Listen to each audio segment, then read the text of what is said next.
Back in the 70s, board games and improv theater had a baby, and it was called the role-playing game.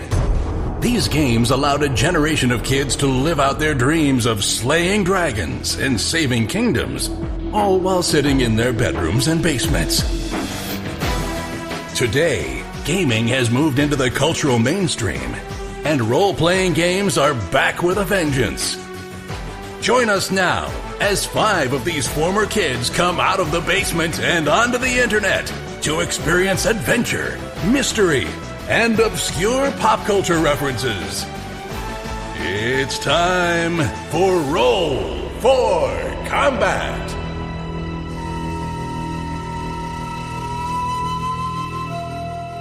Hey there, welcome to Roll for Combat. I am your GM and host, Stephen Glicker, and in this week's show, the boys continue their investigation of the murder of Dareville Creel, and they get a little bit closer. So this adventure had me thinking about Level 1 adventures. Level 1 adventures are actually some of my favorite adventures, because not only are they by far the hardest to run, they're also the hardest to write as well. Because all stories need conflict, and it's really, really hard to make conflict for Level 1 characters, because they're so incredibly delicate, especially in Pathfinder and 3.5 and earlier versions of Dungeons & Dragons. Heck, I once had a wizard that had 1 hit point, to give you an idea of how delicate these creatures can be. In Starfinder and in 5th edition D&D, they've actually managed to make them a little bit more hardy, and they can take more than 1 or 2 hits without dying, but still, they have to be pretty strong. So I was thinking about this, and most Level 1 adventures fall under one of 3 categories. You have a traditional dungeon crawl, you have a murder mystery, which is what this one is, and then you have a series of mini-adventures. I'll go through each one real quick. The dungeon crawl is your traditional dungeon crawl. You basically go into a dungeon, you fight a lot of creatures, and then hopefully you survive and you make it to the next level. That one is one of the hardest ones to pull off because there's not a lot of low-level monsters that are really challenging. The other thing that's a problem is that at level 1, the PCs are usually so weak that they can just miss. Even the best built level 1 PCs just really can't hit that much and usually do that much damage. And 1 lucky hit from a monster will easily kill level 1 PC. Next is the murder mystery. This is actually becoming very popular, especially in adventure paths. The thing about a murder mystery is that it allows you to actually roleplay and get experience without actually having to really fight things. There's still conflict. You're actually going out and trying to figure out the story. It also gives you time to get to know each other if you're new to a party. And even if you know each other, you're new with your characters, so you can sort of roleplay with each other, gain experience, and maybe get to level 2 with little to minimum fighting. I'm seeing that very often in adventure paths now, where the murder mystery is most, if not the entire story. This one, don't worry, there's more combat coming. In fact, the very first thing that happened was combat. If you notice, there's a lot of murder mystery going on, there's a lot of investigation, and they're getting experience while this occurs. The last one is the series of mini-adventures.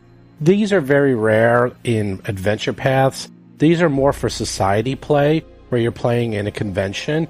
Those are really short 1-hour adventures. The big advantage of these is you can do them in any order. So what they'll often do is publish, say, 4 or 5 mini-adventures, and then you can do them in any order, and each one's about an hour long. They also allow you to mix up the story and allow you to rotate people in and out if they only have an hour or 2. So you see that a lot in society play, and I actually run a lot of those in Gen Con. So those are the 3 most common level 1 adventures that I've encountered over the years. Of course, there's other types of adventures. These aren't the only ones. But these are the most common that I've encountered, and the ones that I find that are the most iconic. If there's others that you know of, please let me know. And at the end of the show, I'm going to give you my top 3 favorite level 1 adventures of all time. In addition, at the end of the show, I'm going to answer some viewer mail, and we're going to announce the next winner of the $1,000 podcast giveaway, where we're giving away a $25 Amazon gift card. Again, it's really simple to enter. All you need to do is submit a review on iTunes or Stitcher or Facebook, and then email us, and that's it. That's all you have to do, and then we'll randomly select a winner every week. And then at the beginning of December, we're going to take all the entries and select grand prizes, where you can win a $250 gift certificate as well as a t-shirt. There's other prizes as well, and everyone who enters is also going to get a special prize. That's going to be really cool and unique, just made for Roll for Combat. So with that, let's get into the show. So last we left off, you were going to Mama Fats. You were looking over the delicious menu, and you were trying to find out more about the Level 21 crew and the Downside Kings, and I believe that's it. And our contact who was murdered used to eat at this restaurant, yes? Chris Beamer is playing the Lashunta operative, Hiroji. Because this is in his neighborhood? Well, no, this isn't in his neighborhood. He lived in a nicer part of town. This part of town, like, this is level 21. The lower you go, the worse it gets. So he lives in an area. He lives in an area that was okay. This area is much more run down. It's still fairly decent. But yeah, you actually went to his apartment, checked it out, and you saw a takeout container. You remember this now that you see it. I believe it was you who saw it, Hiroji, and you saw the Mama Fats takeout container, and you were about to enter the establishment, and it's a kind of a bodega slash like kind of sit down takeout diner type place. Kind of a Blade Runner place where you sit and get the noodles. Yeah, exactly. All right, is it this one over here? Yep. Are you? Well, actually, is Mama herself a sassy, street smart woman for everyone? Bob Marquis is playing the human envoy, Rusty Carter. She could be. Well, what do you guys do? Looks like Rusty and Mo are right there. Kind of split up, it looks like. Yeah, you guys are split up, but it looks like there's a couple of guys sitting outside, enjoying a meal, and now it looks like you guys are going inside. I sit down and I order lunch. All right. Well, it's actually dinner time. I want to order lunch anyway. Okay. I want to see if they let the rat into the diner. John Statz is playing the Vesk soldier, Mo Dupinsky. I'm going to leave Cheddar outside. They probably don't serve his kind here, so Too messy to clean up. Put him on patrol for now. Jason McDonald is playing the Yosoki mechanic, Tuttle Blacktail, and his drone, Cheddar. The B rating that they had on the wall immediately turns into an F as soon as the rat walks in. The rat. So yeah, you sit down, and sure enough, there's a couple patrons eating at the counter. You see a large female halfling. You presume that's probably Mama Fats. And she comes over to you, drops off some menus, and she's like, "I'll be with you guys in a second, honey." And you guys can check out the menus if you wish. Yes. Let's see. We got a whole bunch of nice things down here. You got yeast steak, iguana chicken, gak, spoo, poplars, tart candy, roasted spider soup, fish biscuits, blood pie, roasted targ, Soylent red, yellow, and green. Ha! And in the drinks, you have spice coffee, blood wine, pan-galactic gargle blasters, Brondo, Victory Gin, Vesper, Screaming Viking, Blue Milk, Slusho, Nuka-Cola, banana onion juice, and prune juice, of course. The drink of warriors. And on the kids' meal, chicken nuggets and macaroni and cheese, like every restaurant in the universe. Yeah, yes. That's right. What kind of people is the Soylent Yellow made out of? The Soylent Yellow is made out of rats. Maybe. Oh, I'll have that then. Okay. The Soylent Yellow, here, I'll give you, I'll list out the menu so you can see it. Only the Soylent Green was made out of people. Well, it was made out of human people. That's right. She comes back over after a few minutes of you guys looking over the menu. Is there anything? She's like, "So, what can I get you, fellers?" I will have a slush out because you can't have just 6. Okay. That's right. I'll have a Screaming Viking myself. Anyone else? She keeps going down Spice the line. coffee for me. I'm hoping to become the chosen one. And what about the rat? Jeez, I guess the fish biscuits sound good. Oh, I was hoping for Soylent Yellow. We'd have a cannibal. They don't have a cheese platter? A Soki and rat are not the same thing. They look very similar, but I am not a rat. They taste identical, though. So she's like, "All right, I'll be right back with your orders." And she sort of puts down water for all of you. She goes into the back. Again, you see people just sort of enjoying their meals. It seems like definitely a down-home type of local establishment. Nothing out of the ordinary. Do you guys do anything while you wait? Yeah, so Moax, he asks everybody, what are we here for? I forget. This our contact who was murdered. This used to come here, so maybe we can find out more about him from this the owner. To be precise, we're actually looking for the leader of the level 21 crew while we're down here on level 21. I believe his name is actually Frenzy Nazix, which, let's be honest, naming yourself Frenzy is really trying a little too hard. But at the same time, he's actually down here somewhere, and we're looking for his nightclub headquarters. It's better than Taserface. It is better than Taserface. Actually, Frenzy was the Downside Kings. It was Jabrox was the level 21 crew. Oh, my apologies. You're right. That is correct. So, okay, after like a couple of minutes, she comes out with your orders, puts it down. It looks very homemade. Looks like a lot of love and care was put into each one of your dishes. And she's like, just let me know if there's anything else you need, honey. Yeah, there might be, actually. Maybe you can help us out with something. We had a friend who just passed away recently. He used to come here a lot. You might know him. Durval Creole. She's like, oh, Duravel. Yeah, he was a regular here. Poor thing. He died. That's a shame. He did. Unfortunately, he met a violent death. There's a lot of crime in this city sometimes. So we're just trying to possibly get some information. Did he come here a lot? She's like, well, yeah. I mean, he was a regular. I wouldn't say he was here any more or less than most of our regulars. But yeah, he seemed to like the food. Often he'd get it delivered, bring takeout. Well, we also actually want to be able to notify his friends and his contacts around here. You wouldn't happen to know where a gentleman by the name of Jabrox happens to live? She looks at you and sort of gives you like an inquisitive look. And then disappears, and she's like, I don't seem to know anyone by that name. I went straight for the source rather than being subtle. You're going to have to talk her up. Diplomacy roll next time. Not a problem. She's like, oh, excuse me 1 second. I just got to check something in the kitchen. And then she walks away into the back room. All right. Yeah, she definitely noticed something when you said that name. I don't know if it's good or bad, but you definitely...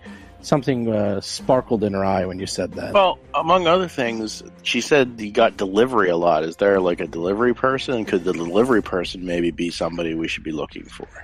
Something to ask when she comes back. That's a good thought. I'm going to unsheath my hammer and just put it on my lap, underneath the counter, just in case. So I'm gonna. Who's this guy over here? Austin. Is that just a guy? Yeah, it's just some guy eating his soup, minding his own business. All right. So would it be possible to make a stealth and sneak over here? What are you trying to do? Yeah, go under our seats there. See if that while works. You're behind the counter, I could use some coffee if you don't mind. I'm not tipping though. For God's definitely sakes. not, because the back is open. It's like one of those diners. If you crawl on your knees and try to completely stealth, yeah, but you're gonna get caught the second she comes back out. I just wanted to see if she was maybe making a phone call to someone. You could actually see through, and it looks like she's just talking to the cook and doing nothing except just bringing some food out. All right, so it wasn't like she was as soon as we said that, she went back there to call someone.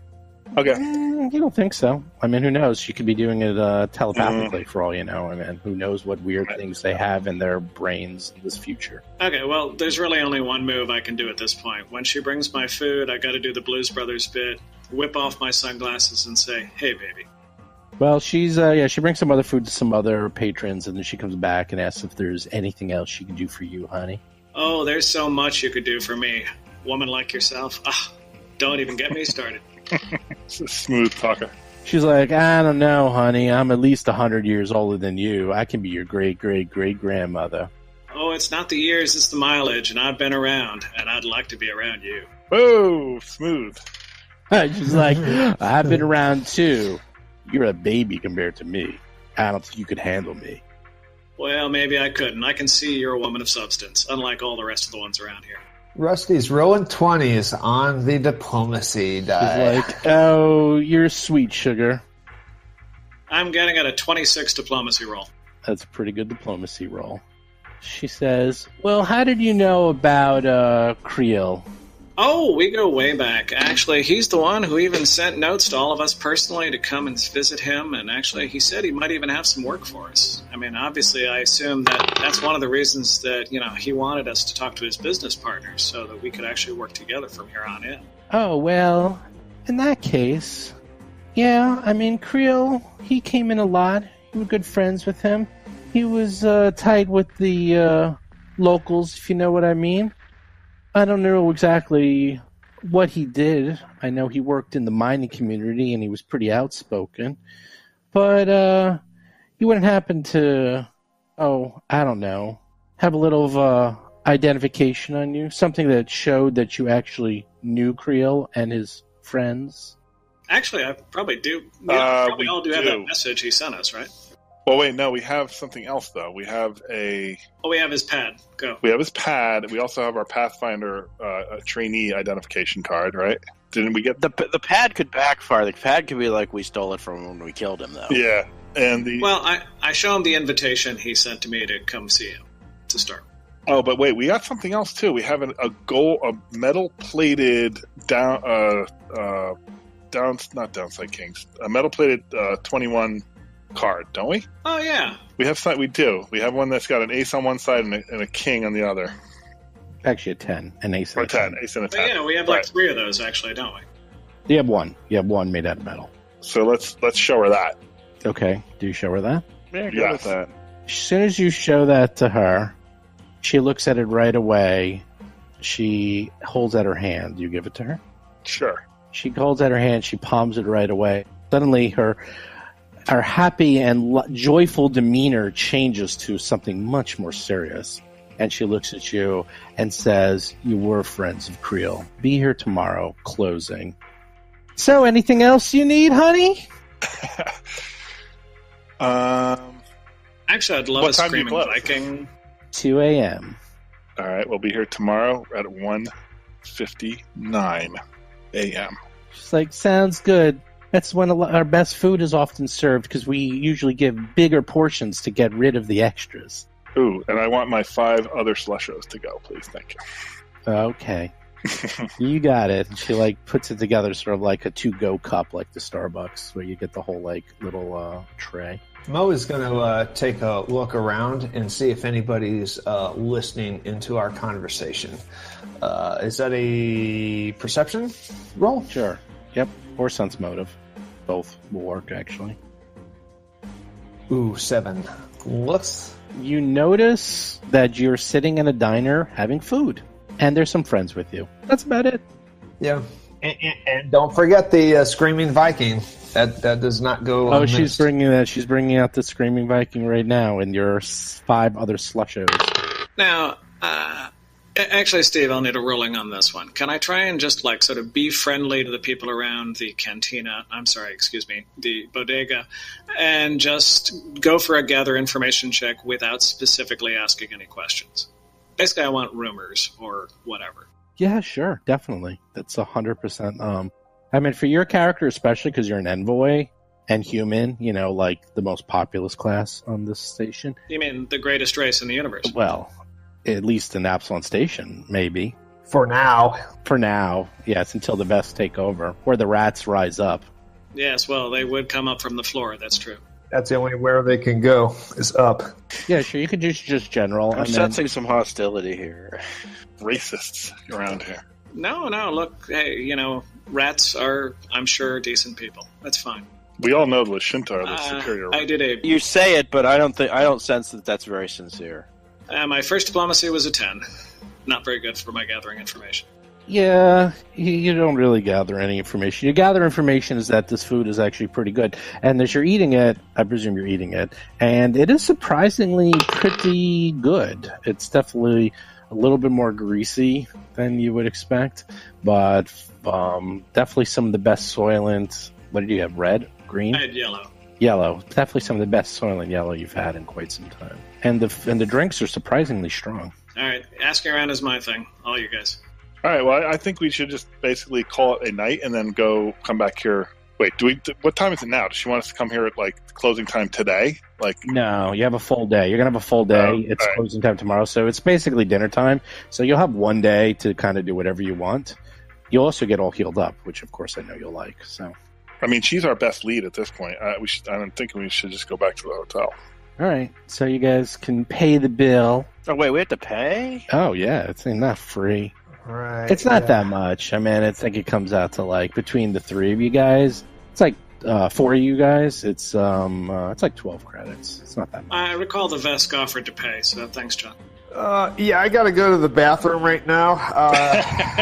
Alligator arms. Yeah, when the check comes, someone pick it up. You know. You look. I left my wallet in my other cheek pouch, actually. I know it's a stereotype for someone who looks like a crocodile, but you do have the alligator arms there, Beth. Sorry. Yeah. I have no money, so someone's got to pay. I do have money. You know what? I'll pay it. I'll pay it. Take it from Mo. Thank you. For a second, technically we all got money, so the whole I don't have money thing doesn't wash. Yeah. Well, there was 150 credits times 3, not times 4. I do remember that also, right? Yeah, but you also got $200, 200 credits for signing. Yeah, we all got the Pathfinder or the Starfinder initiation. Signing bonus. Yeah. You have 183 credits. Mo has 433. now Right, after that's paying what that I'm bill. I'm saving up for weapons, so Yeah. That's a good thing. I have nothing to spend money on. That's true. All right, so she takes a bill, takes a check. She just gives you kind of a little nod, and she says, "I'll see you tomorrow night." Closing. I'm gonna look and see what time closing is. 2 a.m. Did Rusty get the digits? No. Yeah, I want to know that too. No, you definitely did not. Well, she's probably 70 years old or something, right? More like 100. Oh, she's a halfling. She's pretty old, and she's old for a halfling. Like she's much older than all of you. Aren't you guys all like... She's 11D1. Yes. Aren't you all like 18, 19, 20 years old? You're all like... Pretty kids. young. Yep. That's true. Well, with that, you'll have like a full day. You guys can go back to the hotel. You can do more research. You want to buy some stuff. Like, what are you thinking? John, stop eating to the mic. Research. Mo has no computer skills, so research is probably... Yeah, research is not his forte, so... We did a lot of research. I actually have the chance to be productive. I would like to actually mount the pistol. Actually, I'm going to mount my pistol on Cheddar in the weapons mount, and then I'll use the laser pistol that I got from the first fight as my weapon from now on. Nice. So Cheddar can shoot a gun? Yeah, Cheddar will now be able to shoot a gun as well. That's awesome. I had a weapon mount, I just didn't have enough money for a gun when we first started. Oh, that's funny. How many days is it until the robot uprising? Yeah. Does he dual wield? I am forbidden from actually giving you that information. I just remember that somebody had some uncomplimentary things to say about Isoki. Right. I remember that too. I noted that. I have no memory of that whatsoever. I mean, I actually don't know. I think this is our best lead, right? I don't know if we even have any other leads. We searched his house. I mean, we could go mess with the Upside Down Kings, but it seems like we should talk to these people first so we can...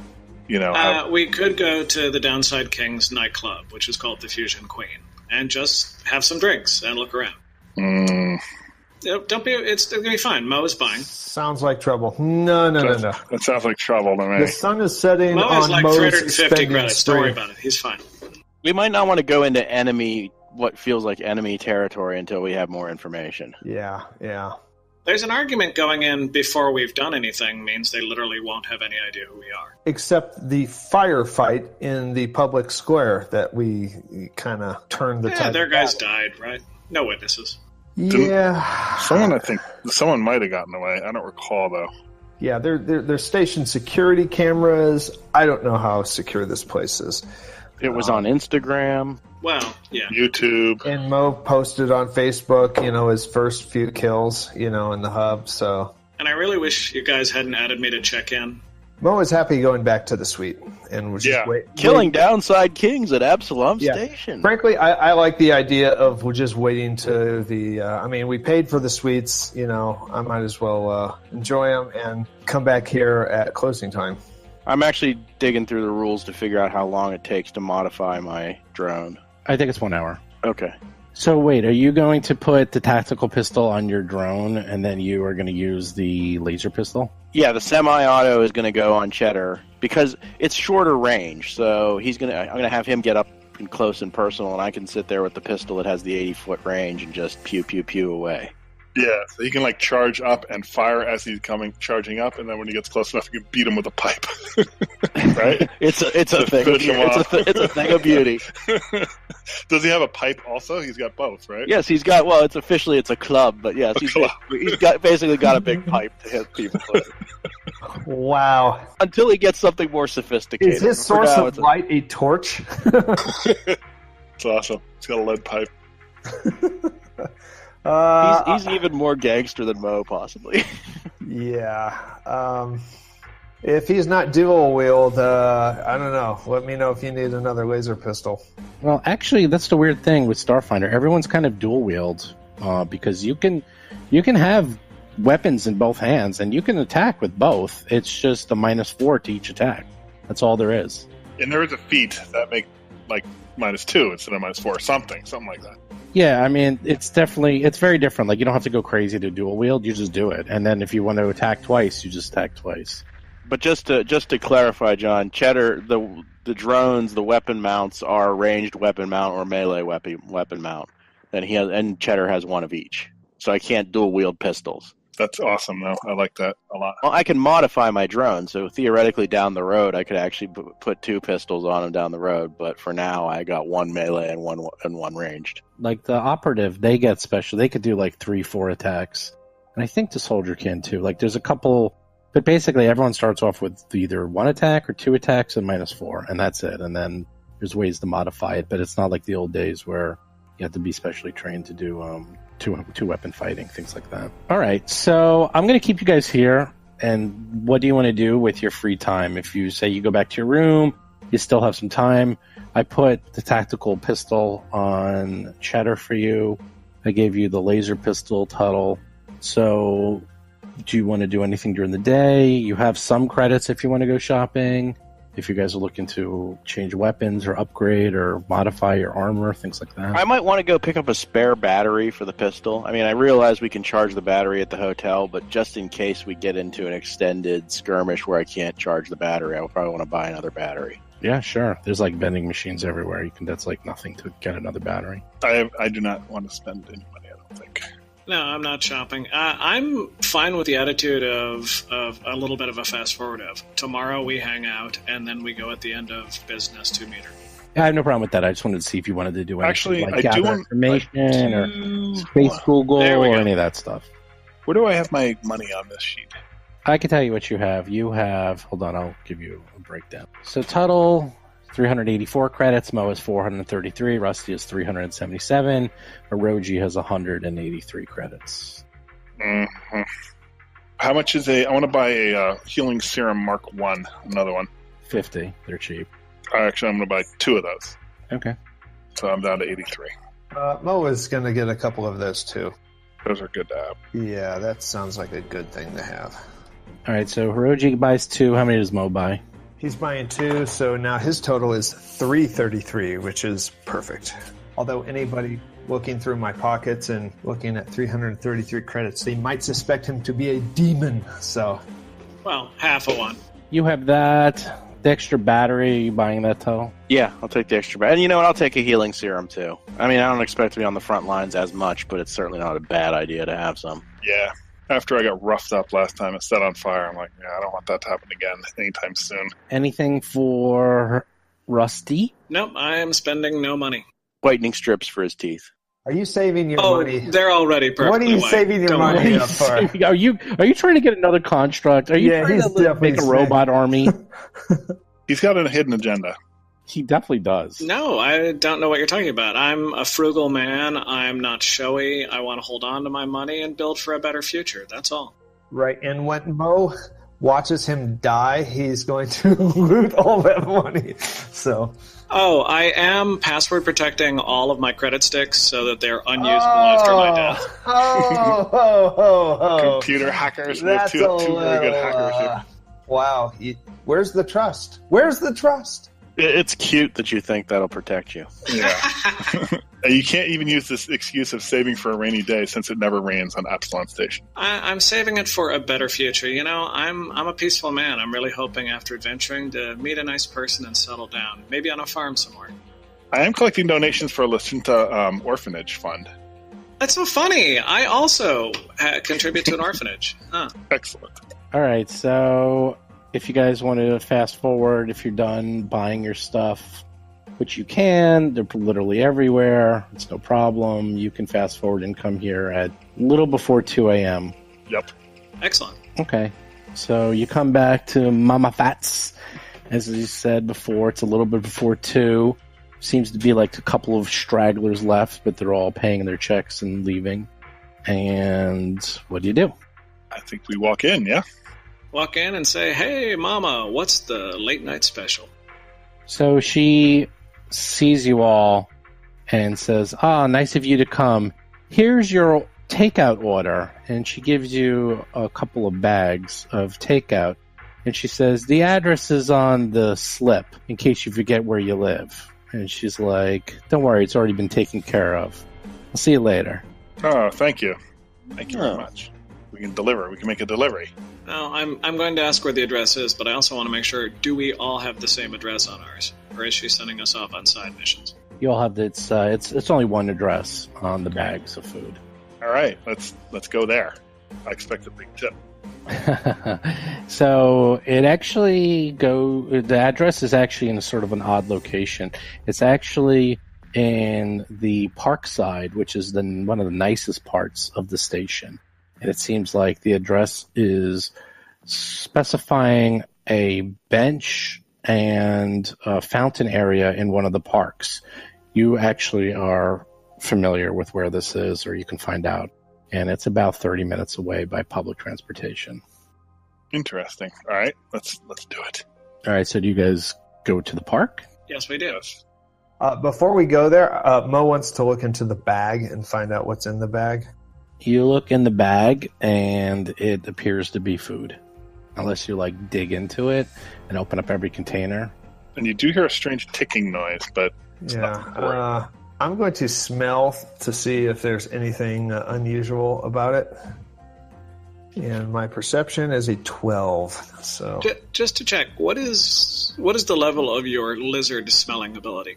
Nothing special. Lizards are not the most... They're visual creatures. Yeah, they're not the most olfactory gifted. Hiroji, can you just rub those antennas of yours over them? Will that do anything? You need to study about different races. So you smell the food. It smells like food. It smells exactly like the food you had before. There's really nothing appears to be outlandish about this food, and it doesn't look like there's anything nefarious in the container. It literally is food. Do you guys object to me holding the food? Nope, you can be the bag man. I'll be the bag man. Okay, so you can take the public transportation to the park. It's a very nice park.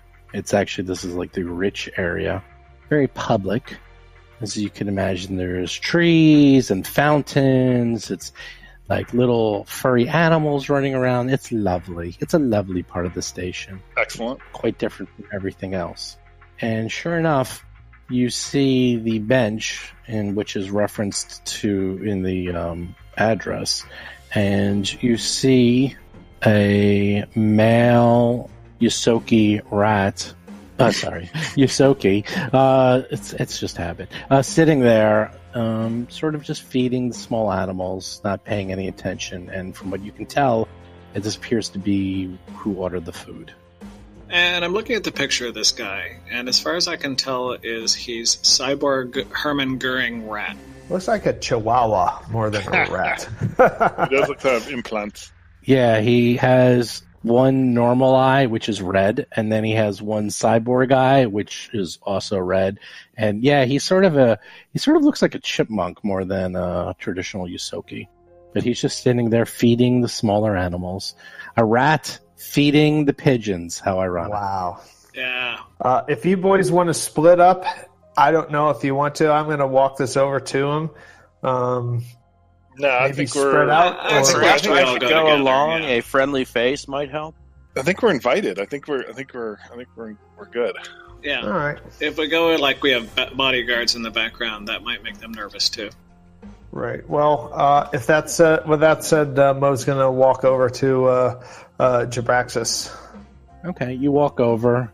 He just seems to be, again, feeding the pigeons, or space pigeons. As you walk over with the food, he looks up and he goes, is that my order from Mama Fat? This is it. Yes, it might be a little cold. It's a half hour in the bag, but that's what we got. Did you spill the sauce? No. Sauce on side, though. That was... He looks at you and he says, yes, thank you very much. And he takes the bag. He looks up. He says, 5 people to deliver the food. That's quite interesting. We are diligent and vigilant with our delivery, sir. You never know who might try to harm your food while it's in transit. He says, yes. Many people have been harmed recently while delivering various items. Are you Jabra? Am I? Are you Jabrax? Yes. That's the name on the food. Well, Oh, it actually, is? Okay, all right. Actually, it's not the name on the food. He just says that because he's being cool. Why don't you have a seat and share the food with me? I do hate eating alone. Okay, you don't have to ask Right me there. twice. Oh, dang it. Free meal. There's actually enough room on the bench for, 4 of you. I guess one of you will have to stand. Well, chowder doesn't really count. Cheddar. Did you just call him Chowder? Chowder. He did call him It could Cheddar. be chowder. Yeah, there's no vowels there, so yeah, CHDRR could be chowder. That's true, because it's contracted. There's no W in There should be a W, though, right? Yeah. Well, an OU. Still, let's not worry about it. I'll just call him, something. Mobile trash can? Is that what you call it? So while you guys are arguing the semantics of Cheddar's name, he's taking out the various containers and laying them out. And obviously, there's more than enough for all of you to eat, as if he anticipated this meeting. Excellent. He also pours what appears to be quite pungent alcohol you could smell from here into clear glasses. Did he even anticipate a little can of oil for Cheddar? See, now I almost called him Chowder. Damn it! Say, chowder. You can't blame us. It's perfectly reasonable. Now, does he actually himself appear to have been a little intoxicated before we got here? No, definitely not. He appears to be Okay. quite sharp. Mo is going to be a teetotaler. He doesn't quite trust this person yet. This is the 21. What's their gang called? The 21 Club, right? The level 21 crew. Level 21 crew. So anyhow, he pulls out a glass for each of you and says, don't worry, it's just some bathtub moonshine that I make. Unless you're wimpy, I advise you to take it a little slow. And he looks at each of you and he says, gesture of hospitality, 2 new friends. And he raises his glass and takes a swig.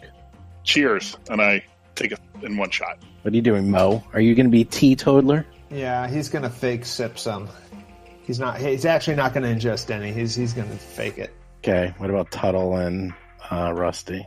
I'll take a drink, but not in a showy way. Just Tuttle? Tuttle doesn't wish to offend a fellow Isoki, so he's going to go along with it.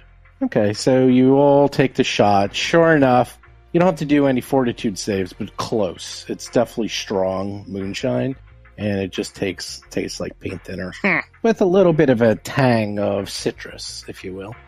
So with that, he starts eating and looking down at his food and says, so what do I owe this call? You wish to see me? Yes, we do wish to see you because we have a mutual friend who was murdered by the Upside Down Kings.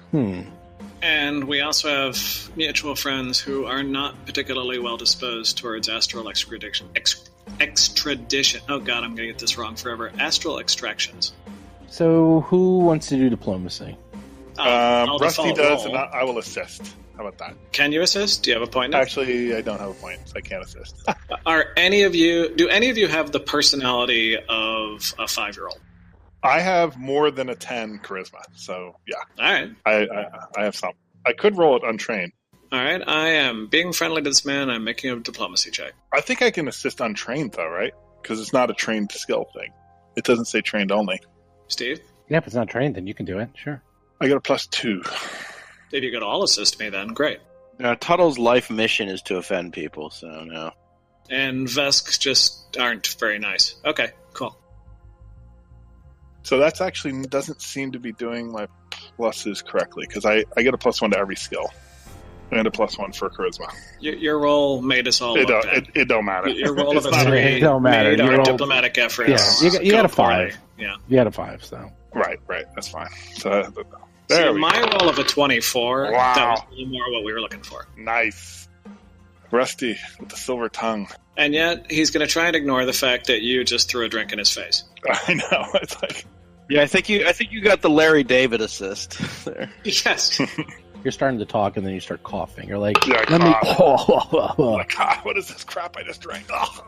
He looks at you and says, yes, our mutual friend, Creel, he was brutally murdered by the Downside Kings. I believe you were there. We were there. We witnessed it all. And we came to his defense. So I heard. How did you get our calling card, if I may ask? That was the possession of Creel. I see. Friends to the end. So you wish to have, what, vengeance? Vengeance, and we're investigating his murder. So the people who are responsible for this murder and who just basically shot at us as soon as we stepped on the station, they need to be hunted down and eliminated. And not to put too fine a point on it, but, we work for a living, and we're interested in business opportunities. Well, the level 21 isn't hiring right now. However, there can be money in taking out rival gangs, especially ones dealing with so many illegal and lucrative activities as the Downside Kings. I would be happy to fill in any gaps of your knowledge. I believe you know where the King's hideout is. Well, of course, the Fusion Queen. In the puddles, right? We heard that. Are they in the puddles? Yes, your friend there did mention the Fusion Queen. That is correct. Right. From what I know, that the Kings specifically were sent to kill your friend. We have been hired by the Hardscrabble Collective to protect all members of the Hardscrabble, and we were there to watch over him. However, the Downside Kings took us by surprise and managed to shoot your friend much faster than we anticipated. We are, unfortunately, a little depressed about that, but nothing can be done. However, if you have no beef with level 21 or the Hardscrabble Collective, I have no beef with you. Yeah, I think we're very much on the same side on this. Excellent. So if I were to happen to tell you that the Downside Kings hang out at the Fusion Queen and have a back room with some of their gang members, and in fact, maybe even the leader herself will be there with her male Vesk soldier bodyguard, what would you do with that information, you think? Well, obviously we're very unhappy to know that such disreputable people are walking around free. Yes, it is a shame. People like that really shouldn't be let to live, should they? I agree with that. What's the leader's name? Frenzy. It's Taserface. Taserface. Taserface, pretty much. Oh, that's right. I assume reported to the authorities is not the answer you're looking for. The authorities will do nothing about this. In fact, didn't the authorities already thoroughly investigate this? And what came of this? Nothing. Right? Nothing. They dragged their heels. And I'm sure, if called, they'll clean up anything that's left at the Fusion Queen. Oh, the Fusion Queen. Yes. I would mention, however, that the Fusion Queen is an actual honest-to-God nightclub, and that many of the people in there are innocents.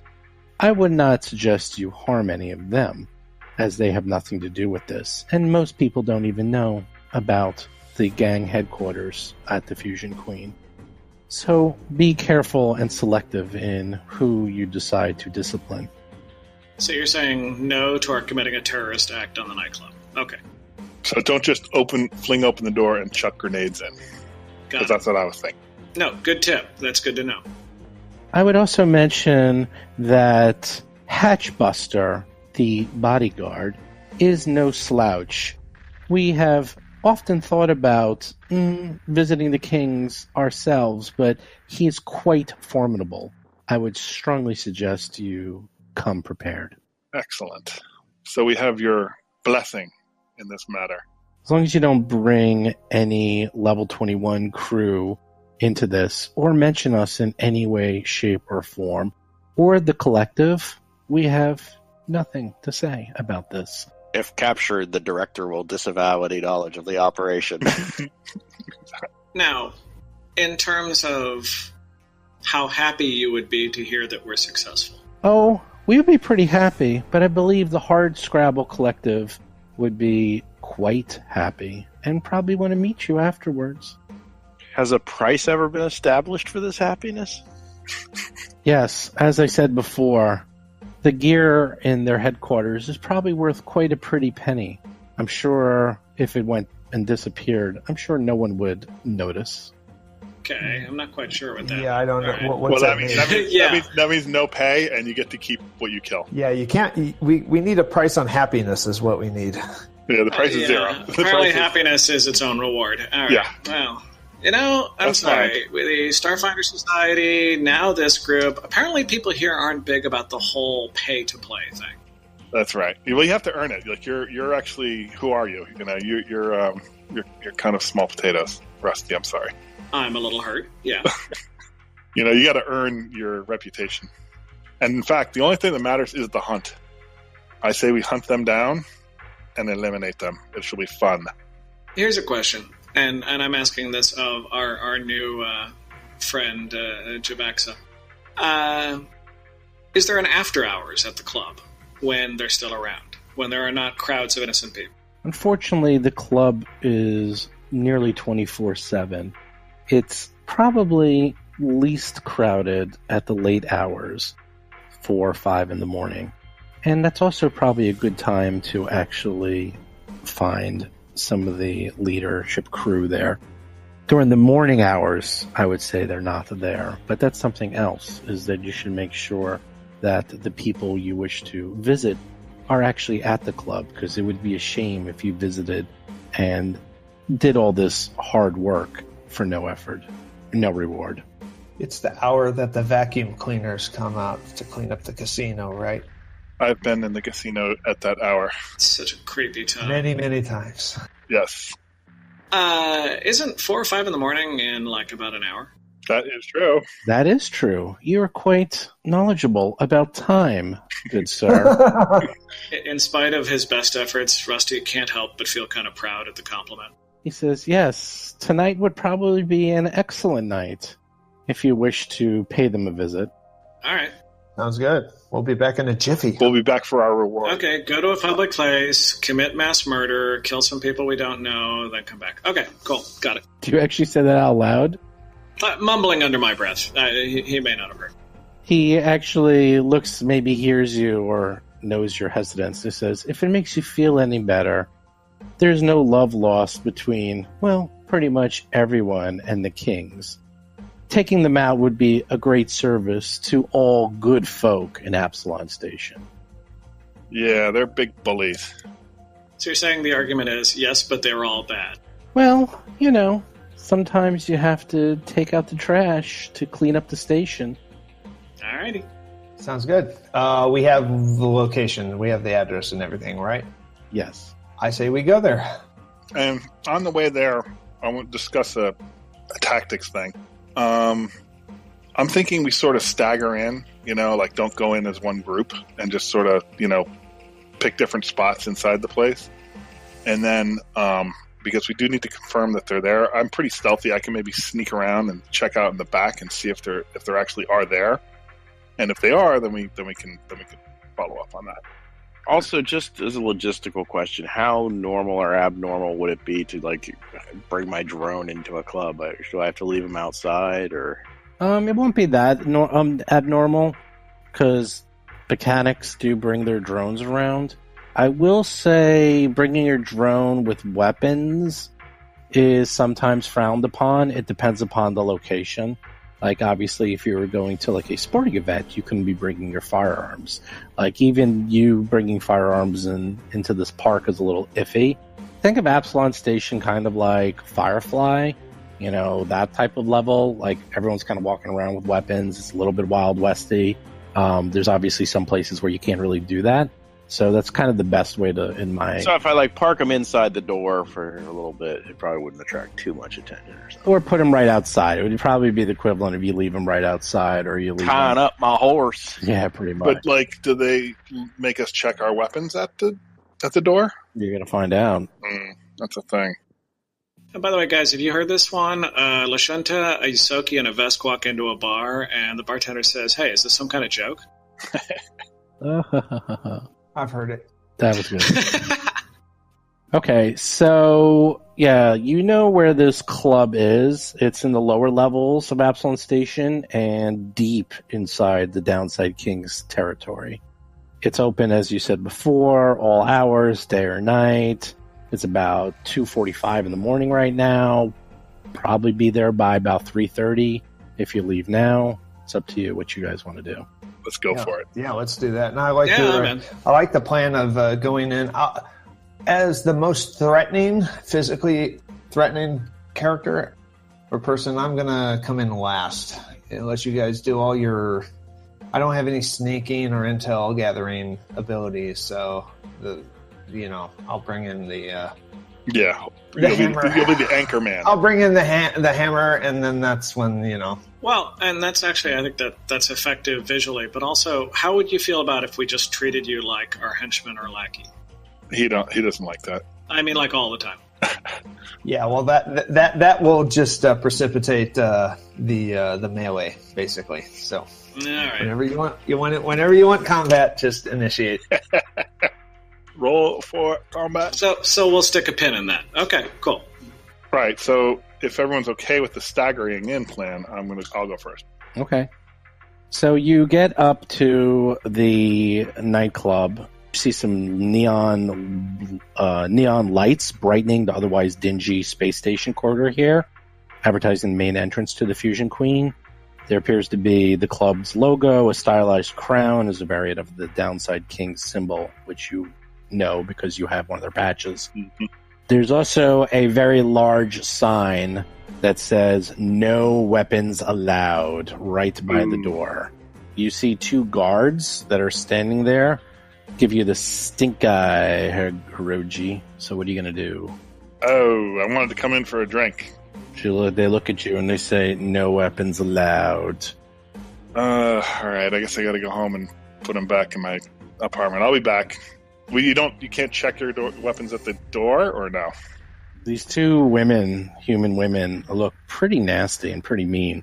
They also have weapons themselves, a club and laser pistols. They seem to be holding like one of their hands. They're already holding the clubs in one hand and putting their hand on the laser pistol for the other one. They ain't messing around, and they're like, "No weapons allowed. There's plenty of other places for riffraff like you." Okay, I'll be back. Thank you. I can't remember. Who's our spellcaster? Oh. All right, well, no weapons allowed, so we got to think about this. Let's go around the corner and talk so out of their eyesight. You're out of sight. Yeah, You're out of sight. Yeah. I'm in a dark alley. We could try and sort of hide these things, but hide a weapon, like concealed weapons. But do we think there are any other entrances that we could use? No. That's a good idea. No, back. From what you can tell, from the station, what's one thing you know about station life is the entrances and exits are minimal. It's very tight, no wasted space, even for a space station of this size. So, this appears to be the double doors appear to be literally the only entrance and exit.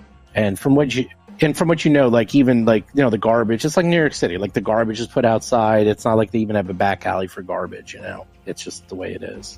So in the future, there is no fire code. Good to know. That's on station. There's no fire code. Especially this part of the station. Well, it's the puddles. Yeah, it's the puddles. If that's their policy, Mo is thinking that it might just be better to change the management. I suggest that I lead we meander kind of past them. I'll kind of pass their door, pretend that we're walking, and then we all just destroy them. You mean the guards up front? Yeah, just absolutely wipe out the guards in front, and then just lead the charge from there. Because, I mean, honestly, if this is a search in the... I'm sorry. If this is a sweep and clear mission, then we're going to have to deal with these guards anyway. So let's do it. Let's do this smart. Well, I would say on the doing it smart thing, another recommendation that was made to us is let's make sure the people we want to kill are actually here first. Right. That's true, too. All right. Well, I say tonight we go in, we get a drink, we check out the scene.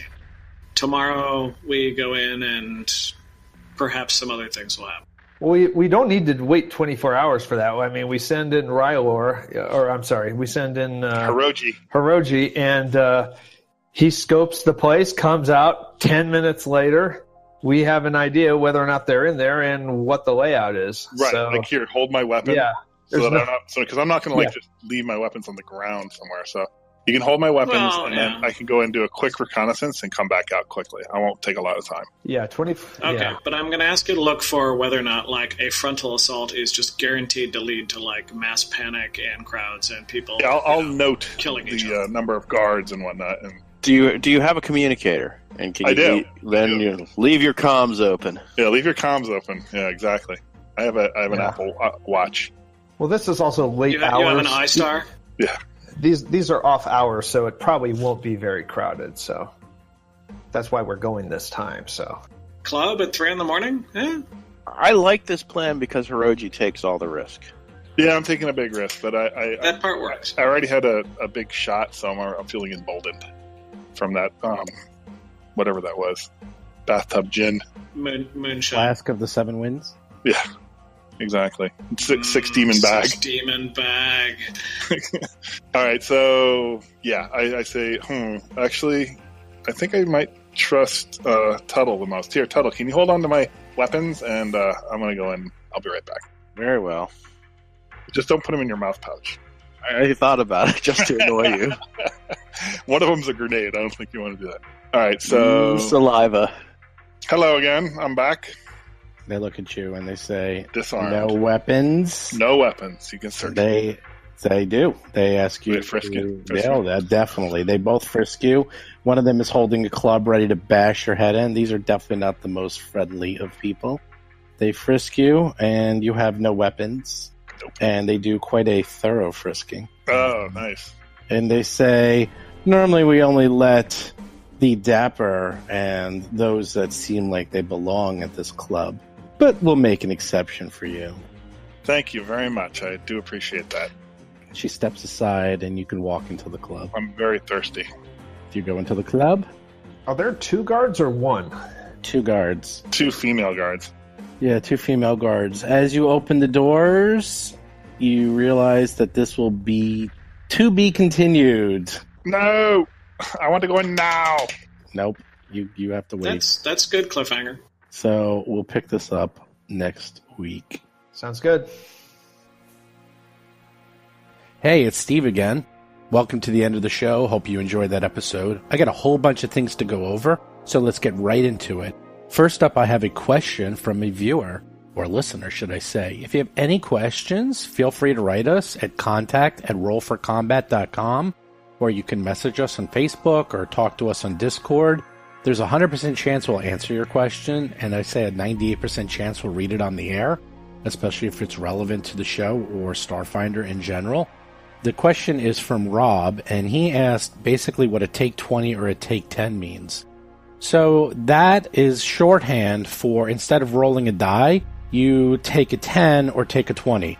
Give a little bit longer explanation. Since version 3 of Dungeons & Dragons, characters have had what's called skills. And in Starfinder, that's no different since it's derived from Pathfinder, which was derived from 3.5 version of D&D. And if you ever hear me say 3.5, that's the version of D&D that this is all kind of based off of. You have skills like culture, diplomacy, disguise, engineering, perception, piloting, athletics, survival, stealth, and so on. These skills all have numbers, and the higher the number, the better chance of succeeding at them. So characters can have a skill of actually negative, believe it or not, it is possible to have negative skill, to really anything. Just give you an idea, at these levels, a rank of 4 or 5 is pretty good, and a rank of like 7 or 8 is really, really good. And Hiroji actually has a lot of 7s and 8s, because his character is kind of a skill monkey. What that means is that you roll a die and then add your skill. So, for example, if you have a skill of 5 and you roll a die and get a 10, then your result is 15. And to actually succeed at things, you often need to get a certain number. So, for example, hacking a computer at these levels needs a skill roll of about a 17. So if you want to hack a computer, you take your computers and then roll the d20, and then that is the result. Take 10 or take 20 is just shorthand for saying instead of rolling the die, I'm going to take a 10 or take a 20 on my die roll. A few notes about that. You can only take a 10 or take a 20 if there's no distractions and no chance of failure whatsoever. For example, you can't take a 10 if you're trying to hack a computer that has countermeasures or if you're trying to disarm a trap. The reason being is that if you roll too low, like you get a 3 or something, you could actually then set off the trap or set off the computer countermeasures. And in fact, that's exactly what happened to Tuttle when he tried to break into the apartment and rolled a 1 and then he got electrocuted. So he could not take a 10 in that episode. Another note is that you can never take a 10 or 20 in combat. The only times you can do it is if you're doing something you have a lot of time to do. And generally it only takes 6 seconds to a minute to take a 10. It really depends upon the action. To take a 20 means you are going to do everything in your power to get the highest possible roll. Basically, what that means from gaming sense is that you do it 20 times. And eventually, if you do it 20 times, you're eventually going to get a 20. You're going to get every die roll between 1 and 20. Taking a 20 also takes 20 times longer than a single die roll or a take 10 will do. So while a take 10 or a die roll might only take 6 seconds, a take 20, since you're doing it 20 times, can take 2 minutes to 20 minutes to even longer. So you only really take a 20 if you absolutely want to succeed or attempt to succeed and you have a lot of free time. So if you ever hear us say that, which you probably will quite a bit, it's just shorthand. And something about Starfinder is you can take a 20 pretty often because it's like using Space Google will allow you to look up things, and most times you can just take a 20 and that's that. So if you have any other questions, feel free to write us and I promise we will answer it on the show. Next thing up is I wanted to talk about our Discord channel. Someone asked us if we could actually post pictures and images to show you what's going on. We thought that was a great idea. So if you go to our Discord channel, you can go to our website, just rollforcombat.com, and it has it right there, because the Discord channel URL is insane. And you can join the Discord channel. We're all there. You can talk to us. We're on pretty often. I'm on almost always. In addition, there's an area of the Discord channel where I post pictures of all the battle maps, all the images the players see, everything the PCs see, you can now see. And we have one for every single episode. So any of the NPCs, any of the battle maps, anything. I post them after every episode. Also, make sure you keep checking out the Talking Combat. That's the recap of every episode by Jason. He's been doing a fantastic job. They're very long and detailed. I personally love them myself just to see what Jason thinks of each episode from a player point of view. And you can find those all up on the website. And if you have any ideas to help improve the show, let us know, because so far, a lot of the ideas that we've been doing, like having character introductions, which we now have, that was from a listener. Having these images posted, that was from a listener. And other items that we keep adding. If you have a good idea, let me know. And there's a good chance if we can do it and it's not too crazy, we'll add it to the show. And then finally, we have the contest. Once again, if you contact us and your name is called, you will get a $25 Amazon gift card. We'll continue this contest for the rest of October and then all of November. And then in the beginning of December, we'll have a grand prize given out. Everyone who entered will have a chance to win, and everyone who entered will also get something free. So let me see. Again, this is completely at random. We have about 100 entries at this point. And this is from Comic Fan 92. His real name is Tom. And he said he found us through Facebook. He's a big fan, and he put a really nice review on Stitchers, and I think iTunes as well. Congratulations, Tom. Just contact me, and you will get your prize. And finally, I almost forgot I was going to list my top 3 favorite modules of all time.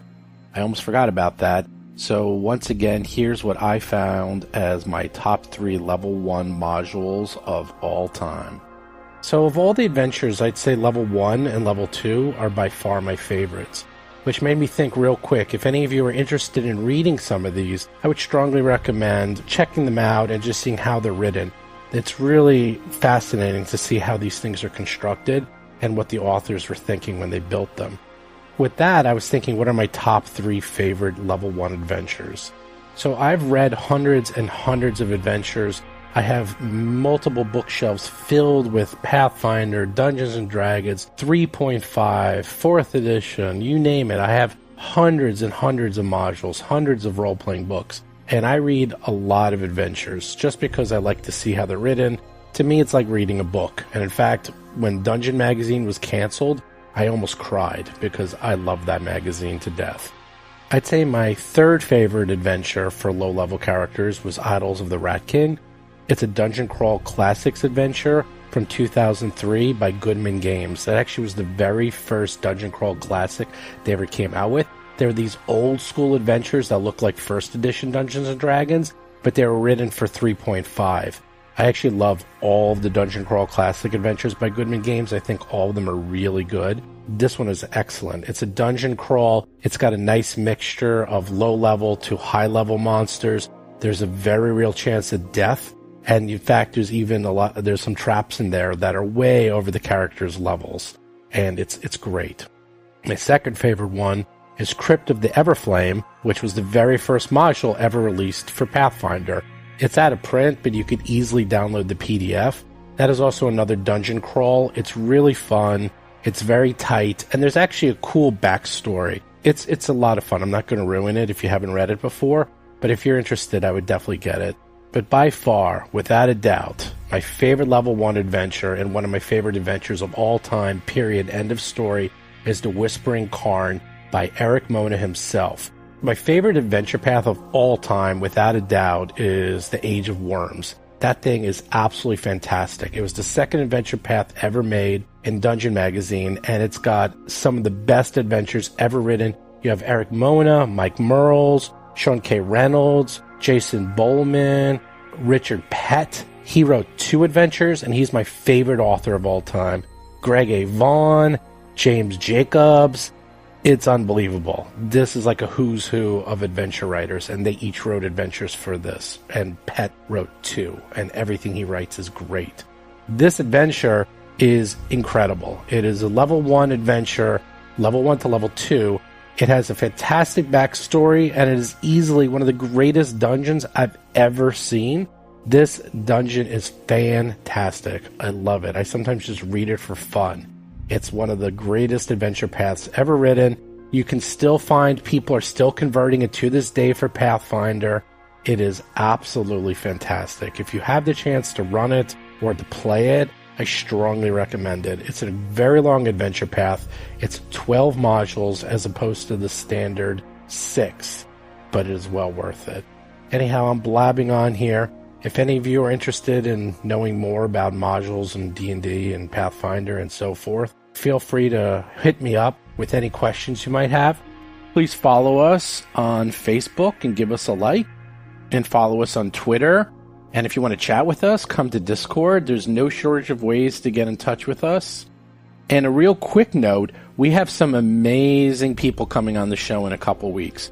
We've been setting up some heavy hitters in the industry that are going to come talk to us and play some NPCs. This has been in the works for quite some time. And we also have some amazing original content coming in a few weeks that is being created by some of the actual Starfinder designers themselves. That is going to be just for you guys. So with that, I will talk to you next week. Thanks for listening to Roll for Combat. You've been listening to Roll for Combat, a Starfinder actual play podcast.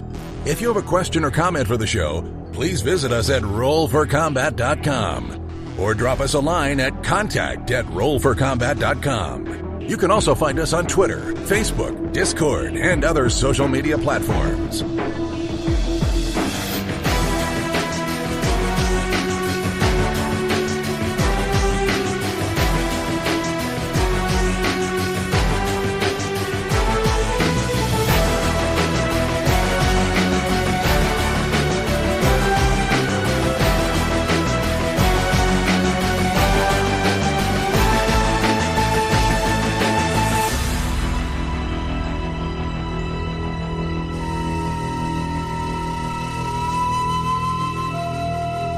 You've been listening to Roll for Combat.